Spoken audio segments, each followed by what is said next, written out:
Everyone, welcome to our channel. இன்னைக்கு நம்ம வீடியோவில் தக்காளி மார்க்கெட், தூலிப்னு சொல்லி ஒரு ஃப்ளவரோட ஸ்டோரி, இந்த ரெண்டையும் கம்பைன் பண்ணி இதுதான் பேசிக்ஸ் ஆஃப் ஸ்டாக் மார்க்கெட் அப்படின்னு சொல்லி நியூவாக ஒரு கான்செப்ட் கொண்டு வரோம். ஸோ இந்த கான்செப்ட் எப்படி இருக்குது அப்படிங்கிறத வீடியோ ஃபுல்லாக பார்த்துட்டு நீங்கள் சொல்லுங்கள்.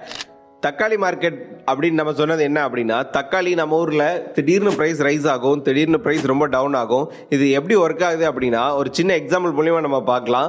ஒரு ஊரில் 100 பேர் இருக்காங்க அப்படின்னு சொல்லி கன்சிடர் பண்ணிக்கோங்க. அந்த கடைக்காரர்கிட்ட ஒரு 100 கிலோ தக்காளி பழம் இருக்குன்னு கன்சிடர் பண்ணிக்கோங்க. எல்லாருக்குமே ஒரு நாளைக்கு 1 கிலோ தக்காளி பழம் வேணும்.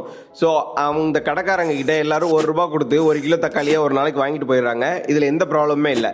இப்போ அதே ஊரில் அந்த கடைக்காரர்கிட்ட வெறும் 50 தக்காளி பழம் தான் இருக்குன்னு வச்சுக்கலாம். இப்போ எல்லாருக்கும் 100 கிலோ தேவை. ஸோ இப்போ எல்லாரும் என்ன பண்ண ஆரம்பிப்பாங்க அப்படின்னா, அதிகமான ப்ரைஸ் கொடுத்து அந்த தக்காளி பழத்தை வாங்க ட்ரை பண்ணுவாங்க.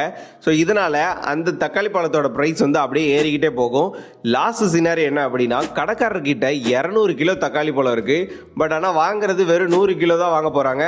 ஸோ இப்போ எல்லாரும் என்ன நினைப்பாங்க அப்படின்னா, நம்ம கொஞ்சமான அமௌண்ட்டே வாங்கிக்கலாம், ஏன்னா ஆல்ரெடி அதிகமான தக்காளி பழம் இருக்கு அப்படிங்கிறதுனால இப்போ கொஞ்சமாக வாங்கிக்கலாம், ஃபைனலாக வந்து நம்ம மொத்தமாக வாங்கிக்கலாம் அப்படின்னு சொல்லி எல்லாரும் குறைச்சி வாங்க ஆரம்பிப்பாங்க. பட் இதெல்லாம் ஸ்டாக் பண்ணி வச்சிருந்தா அந்த கடைக்காரருக்கு லாஸ் ஆயிரும். ஸோ அதனால அவர் என்ன பண்ணுவார் அப்படின்னா, மொத்தமாக வாங்கினா டிஸ்கவுண்ட்ல கொடுக்க ஆரம்பிப்பாரு. ஸோ இதனால தக்காளி பழத்தோட பிரைஸ் வந்து ரொம்ப கீழே குறைஞ்சிக்கிட்டே வரும். ஸோ இதே கான்செப்ட் தான் அப்படியே ஸ்டாக் மார்க்கெட்டில் நீங்கள் டெய்லி பார்க்குற அந்த கிராஃப்ஸ் வந்து சப்ளை அண்ட் டிமாண்டை வச்சு தான் ஒர்க் ஆகுது. ஸோ எப்போல்லாம் வந்து சப்ளை இன்க்ரீஸ் ஆகி டிமாண்ட் ரொம்ப கம்மியாக இருக்கோ அப்போ அந்த ப்ரைஸ், ஸ்டாக்கோட ப்ரைஸ் வந்து கீழே விழ ஆரம்பிச்சிடும். ஸோ எப்போ ரொம்ப டிமாண்ட் அதிகமாக இருக்குது பட் சப்ளை ரொம்ப கம்மியாக இருக்கோ அப்போ அந்த ப்ரைஸ் வந்து மேலே போக ஆரம்பிச்சிடும். ஸோ இந்த கான்செப்டை அப்படியே ஹோல்ட் பண்ணி வச்சுருங்க. அப்படியே ஒரு யூரோப்பில் போய் ஒரு தூலிப்ஸ் அப்படிங்கிற ஒரு ஸ்டோரி என்ன அப்படின்னு பார்த்துட்டு இது ரெண்டையும் கம்பைன் பண்ணி நம்ம அந்த மாரல் ஆஃப் த ஸ்டோரி வந்து நம்ம பார்க்கலாம். இந்த ஸ்டோரி யூரோப்பில் 17th செஞ்சுரியில் நடந்தது. ஸோ தூலிப் அப்படிங்கிறது நம்ம ஊர் ரோஸ் ஃப்ளவர் மாதிரி அவங்க ஊர்லேயும் ஒரு ஃப்ளவர், அவ்வளோதான். ஆனால் இந்த தூலிப்பை ஃபுல்லாக ஹார்வெஸ்ட் பண்ணுறதுக்கு ஒரு 12 months அந்த மாதிரி வந்து ஒரு லாங் பீரியட் வந்து எடுக்கும். ஸோ இதனால் என்ன ஆகுது அப்படின்னா, யார்கிட்டலாம் தூலிப்ஸ் ஃப்ளவர் இருக்கோ அவங்களாம் வந்து அதை செல் பண்ண ஆரம்பிக்கிறாங்க ஒரு நல்ல ப்ரைஸ்க்கு.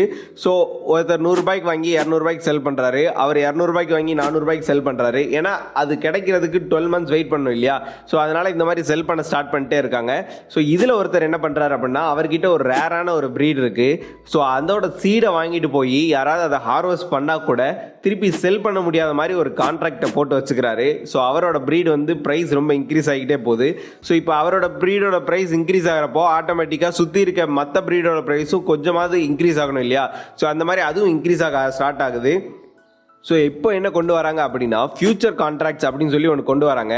இந்த ஃபியூச்சர் கான்ட்ராக்ட்ஸ்னால் என்ன அப்படின்னா, இப்போ ஏ அப்படிங்கிறவர் அவரோட தோட்டத்தில் அந்த ஃப்ளவரை வந்து ஹார்வெஸ்டிங்காக போட்டிருக்காரு. ஸோ இது வந்து ஹார்வெஸ்ட் ஆகி ஃபுல் ஃப்ளவராக வர்றதுக்கு டிசம்பர் மந்த் ஆகும் அப்படின்னு வச்சுக்கலாம்.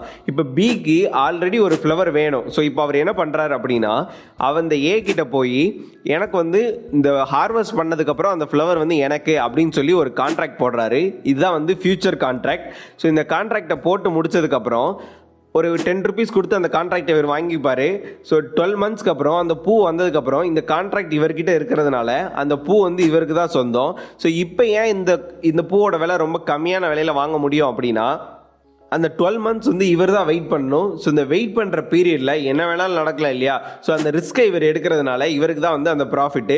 ஸோ இது ஒரு மே மந்த் அந்த ரேஞ்சில் பி வந்து எனக்கு வந்து இந்த பூ வந்து வேணாம் அப்படின்னு நினைக்கிறாரு அப்படின்னா, அந்த மே மந்த்துக்குள்ளே அந்த கான்ட்ராக்டோட ப்ரைஸ் வந்து ₹10 ₹100 ஆயிருக்கும். ஸோ இப்போ சி கிட்ட அதை ₹100 வித்துறாரு. இப்போ சி ஏன் ₹10 தாண்டி அதிகமான ப்ரைஸில் வாங்கணும் அப்படின்னா, அவர் வெயிட் பண்ணக்கூடிய டியூரேஷன் வந்து ரொம்ப கம்மி. பிகாஸ் மே மந்த்லேருந்து டிசம்பர் மந்த்துக்கு டியூரேஷன் கம்மி ஆயிடுச்சு.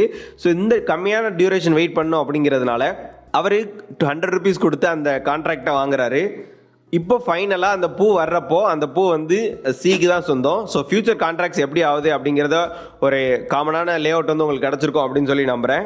ஸோ இப்படி ஃபியூச்சர் கான்ட்ராக்ட்ஸ் எல்லாம் போட்டு அந்த பூவை எல்லாரும் பை பண்ணுறதை பார்த்த உடனே அந்த பூவோட ப்ரைஸ் வந்து ரொம்ப ஹை ஆகிக்கிட்டே போகுது. ஸோ இது எப்படி ஆக்சுவலி ஹை ஆயிருக்கு அப்படின்னா, இப்போ ஒருத்தர் வந்து ₹100 வாங்கிட்டு ₹200 செல் பண்ணிட்டு அவரோட ஃப்ரெண்டு கிட்ட போய் இந்த மாதிரி எனக்கு இதில் நிறைய ப்ராஃபிட் கிடைச்சதுன்னு சொல்கிறாரு. ஸோ அவரும் அதை நம்பி ₹200 வாங்கி ₹400 செல் பண்ணுறாரு. ஸோ அதே மாதிரி ஒவ்வொருத்தர் அப்படி மாறி மாறி வாங்கிக்கிட்டே இருக்காங்க.